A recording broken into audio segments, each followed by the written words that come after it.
What if I told you one of the most iconic 4x4 competitions in history was started by a cigarette company with 6 crazy Germans and 3 rental Jeeps, and it was by accident? Stick around because on this very special episode, we're talking about how the Camel Trophy got its start.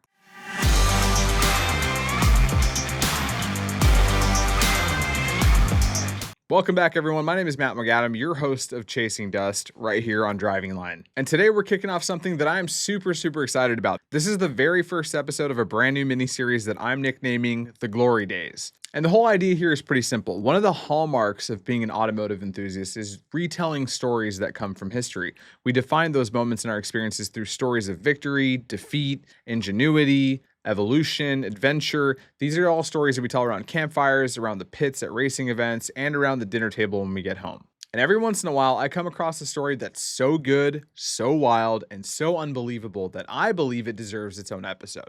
Stories that shaped the vehicles we drive, the races that we love, and most importantly, the culture that you and I are a part of right now. And I can't think of a better place to start than with the Camel Trophy. So here's what I'm going to cover today. First, I'm going to give you the backstory, why this event even existed in the first place. Then I'm going to walk you through what actually happened out there in those early years because it's pretty remarkable what these guys actually achieved. And then I'm going to tell you why it ended and why nothing has ever come close to replacing it. So let's get into it. Okay, so to understand what the Camel Trophy is and how it happened, I need to take you back to the most ambitious and honestly one of the most insane infrastructure projects in human history. It's the early 1970s. Brazil is under full-blown military government, and these guys decide that they're going to build a highway through the Amazon rainforest.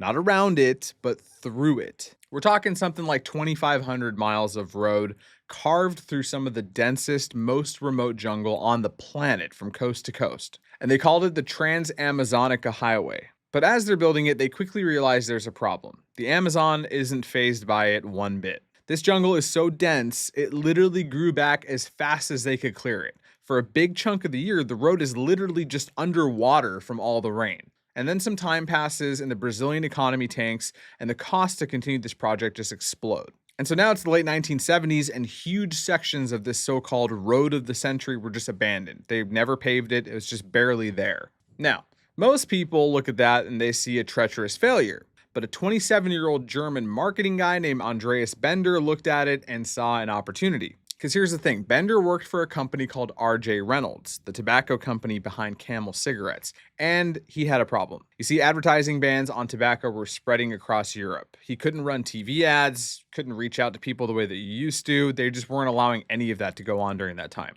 So he needed something else. He needed something visual, something adventurous, something that would put the Camel name in front of cameras without ever running a single commercial. So this abandoned, overgrown, half-submerged jungle highway, for some reason, felt very on brand for them. So here's his plan. And I want you to really appreciate just how simple this was. 3 teams, 6 people, all West Germans selected through Camel's marketing network. They're going to drive from Belém on the Atlantic coast to Santarém. That's about 1,600 kilometers into the Amazon interior, along the Trans-Amazonica, documenting the whole trip in an attempt to make an international story out of it. Oh yeah, and if you're familiar with the Camel Trophy, you probably picture those yellow Land Rover Defenders, right? Well, the first time, they were actually driving rental Jeeps. They literally just rented a few of those old Ford-powered Jeep CJ5s for that first trip. And I have to say, there are a few versions of the rental Jeep story floating around. Some people think that they actually came from the Hertz counter at the airport, and other people say that's stretching it a little bit. I'm gonna be honest with you, I don't know which version is exactly 100% true, but here's what I do know. These were not purpose-built expedition vehicles. They were just basic civilian spec trucks driving into a place that they should have never been driving into, a place that would have just eaten them alive. And that's the entire point. So what actually happened out there? Well, it took them 12 days, and here's what they dealt with. Number 1, the mud. You guys, the mud in the Amazon in rainy season is not like anything most of us have ever experienced. These Jeeps weren't getting stuck on the trail. They were buried, like windshield deep, multiple times every single day. That's how bad the mud was. Number 2, the roads. The Trans-Amazonica doesn't just get bad, it disappears. There's literally sections where the road becomes a river. And then the only way you can go forward is just to wing it because there's no map, there's no GPS, and there's no one to call for help. Even the locals have issues getting around in those places. And number 3 is my favorite part of the story. They roll into this village at one point to try to get some rest. The hotel is completely full, not because it's a popular, vacation destination, but because there was some gold rush happening that they had no idea about. And then the entire town has been overrun with gold prospectors. So the prices for a bed went from $2 to $50 overnight. And the only solution that they had that night was a local brothel.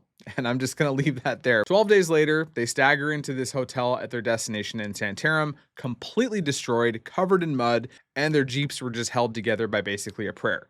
And so they get to this hotel and the doorman is refusing to let them in. He thinks that they're bandits or gold miners. Actually, the hotel manager has to come downstairs personally to confirm that they were the guests of the hotel with reservations. But guys, the photos from that trip, the footage, the story, it spreads like wildfire around the globe. And that's where a certain British car company had an idea, and they picked up the phone. And as quick as the news got out about this crazy trip through the Amazon, a certain British car company had an idea and picked up the phone. Here's something that I think is really important context for this part of the story. You see, in 1980, Land Rover is not the brand that it is today. The company is going through some genuinely difficult years. Its parent company, British Leyland, is an absolute mess. But they have this one vehicle, the Range Rover. They launched it back in 1970, and it's legitimately a capable off-road vehicle in a way that almost nothing else in the market can touch. And so they're watching these images come in from the Amazon, and they're thinking, that should be our truck. And because the event was such a hit, RJ Reynolds decides to do it again the next year. So for the second Camel Trophy in 1981, Land Rover steps in as their official vehicle partner. So they supply them with brand new 2-door Range Rovers with V8 power, and they paint them in a color that's pulled straight from the Rover paint catalog. It's called Sand Glow. This is that iconic yellow gold that you see on all the pictures from the Camel Trophy. Now, for the second event, they moved away from the Amazon to Sumatra, Indonesia, with 5 teams this time. The route is roughly 1,000 miles south through the Indonesian jungle. And the Range Rovers are a completely different story than the rental Jeeps. Where the Jeeps were struggling, the Range Rovers absorbed everything. So now you got these sand glow yellow trucks buried to the doors in Sumatran mud, crews winching each other out, pushing through jungle tracks that aren't even really tracks to begin with, and the footage is even more extraordinary than the 1980 Amazon event. Obviously, Land Rover's marketing team is watching all of this and they realize something that I think is really, really important. No advertising budget in the world could buy what they were getting for free. This was real, it was authentic, it was actual proof of what these vehicles could do in the worst conditions on Earth. So the partnership was locked in and both sides knew this was going to get much, much bigger. 1982 is when everything changes. And I want to be very clear about why this matters, because this is the moment that Camel Trophy stops being a German publicity stunt and starts becoming something historic. You have Dutch teams, Italian teams, American teams, regular people, not professional drivers from all over the world flying into Papua New Guinea. And one of the official documents that they hand to these drivers includes the following guidance, and I promise I'm not making this up. It reads, if you hit a pig, keep driving. The locals value them so highly, they may kill you in retaliation. Welcome to the Camel Trophy. Over the next 15 years, here's what this event looks like. Every year, a new country, Borneo, Zaire, Madagascar, Sulawesi, Siberia, Tanzania, Mongolia, each one more remote and more brutal than the last. And the vehicles evolve too. The Range Rover gives way to the Series 3 Land Rover, then the new Defender 90 and the 110 when those launch in 1984. Eventually, the new Discovery is sent to the Camel Trophy as well, and that's some of the later years that we see these photos coming from. Every single one of those vehicles painted in that same sand glow yellow. Every single one kitted out by Land Rover Special Vehicles with the same package, roof rack, bridging ladders, snorkel, spotlights, high lift jack, the full deal. And now here's the part that I find genuinely fascinating. To get a spot on the Camel Trophy, you had to go through a national selection process. At first, they had regional trials, then national finals, then an international selection week, including days of physical testing, vehicle skills, navigation, even psychological assessments. And at the peak of this event's popularity in the late 1990s, over 1 million people a year were applying for those spots. That's 1 million people for a chance to drive a yellow Land Rover through the jungle. And the best part about it was these were not professional drivers, you guys. That was actually a rule. You could not hold a competition license. You couldn't be full-time military. The brief was ordinary person, extraordinary capability. So the people who competed and won were just mechanics, teachers, engineers, farmers, just normal, real people doing something genuinely extraordinary.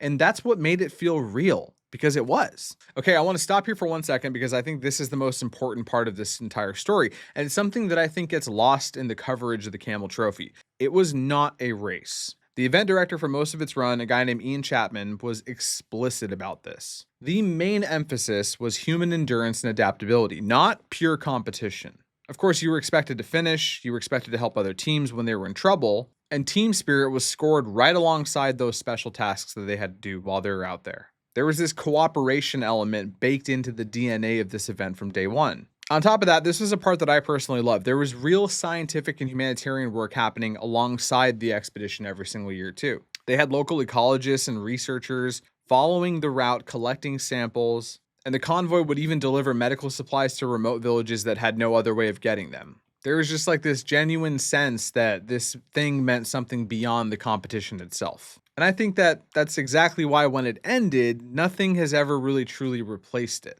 And you can try to manufacture that, you can build an event with hard rules and great vehicles and exotic destinations, but you can't manufacture 20 years of genuine history, of culture, of that feeling that what you're doing actually matters. That's not something you can buy with marketing dollars. So how does something this iconic just end? Well, by the late 1990s, the walls are closing in from multiple directions, and here's the real irony of this whole thing. The reason that tobacco companies invented event sponsorships in the first place was because they couldn't run TV ads anymore. The Camel Trophy, at its core, is a very, very sophisticated workaround for advertising restrictions. Let's just be honest about what it was. When you can't put your brand on television, you create something so compelling that the cameras come to you. It was a genius example of what we call earned media, and it worked brilliantly for almost 20 years. But by 1998, even that door was closing. Tobacco advertising bans were spreading into sponsorship territory, and Land Rover had its own calculation to make.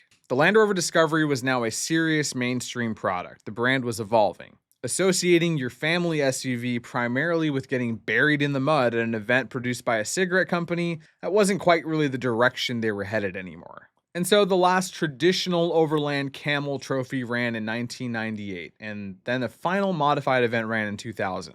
And then it was just gone. Land Rover tried to continue the spirit with this G4 challenge they did in the 2000s, and while some of the DNA was there, it just wasn't the same. Today, the original Camel Trophy Defenders in that same Sanglow yellow sell at auction for serious money. Vehicles that went for scrap value 20 years ago, they're now selling for six figures. Because people understand that what they represent just can't be replicated. So here's what I keep coming back to with this story. Andreas Bender wanted to do a one-time promotional stunt for a cigarette brand. He pointed 6 Germans at the Amazon with some rental Jeeps, and he accidentally invented one of the most iconic off-road competitions in history. But that was not the plan. That was just what happened when you took capable people, put them into something genuinely impossible, and then just got out of the way. And then Land Rover, a company that was genuinely struggling at that point in its history, ended up with 2 decades of the most authentic brand content ever created. Every image of a Sanglow yellow Defender up to its windows in muddy water, every frame of a crew winching out of another Siberian river at 3 in the morning,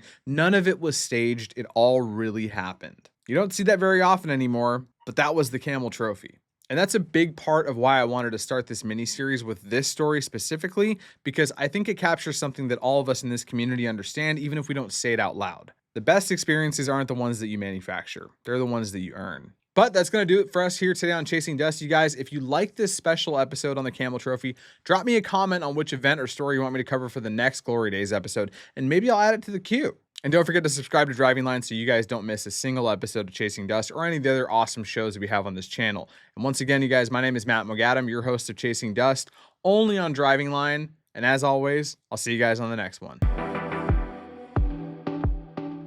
Hey guys, thanks for watching. This is Matt from Chasing Dust. Be sure to hit that subscribe button because Driving Line's creating all kinds of awesome content for gearheads just like you. I'll see you guys out there.